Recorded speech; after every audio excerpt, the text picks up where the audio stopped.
Thank you for joining me. My name is Toby Muse. I am here at the Capitol. And what we're reporting on today is how they're taking down those fences that we're seeing all across the world that were put up to protect the Capitol following that riot we saw on January the 6th when those supporters of Donald Trump stormed the Capitol. So they've begun this process. I'm going to step out the way. You can see they're actually still doing it.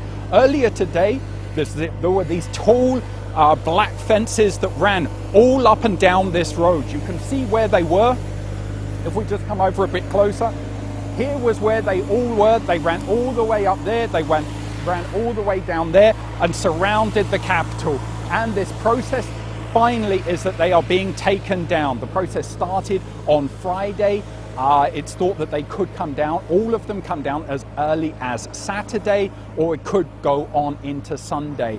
And the people in charge of security for the Capitol say if it's needed, if there is a threat, the fencing can be put back in there. Now, the fences have always been controversial. On the one side, you have the political opponents of Donald Trump who say they were genuinely scared for their lives on January the 6th. They say better security should have been in place, that the security agencies should have had a better grip on understanding what was going to happen that day, and these fences were part of the necessary protection.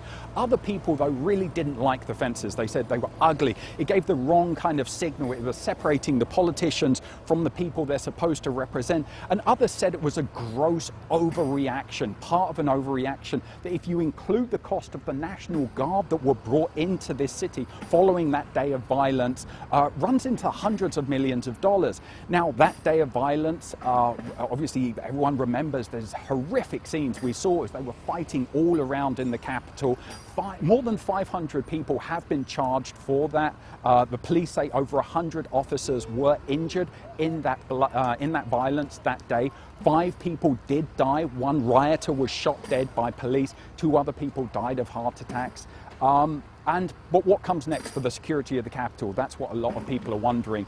At the moment, it's not very clear. The Senate and the House cannot agree on a package to really fund the protection for the Capitol.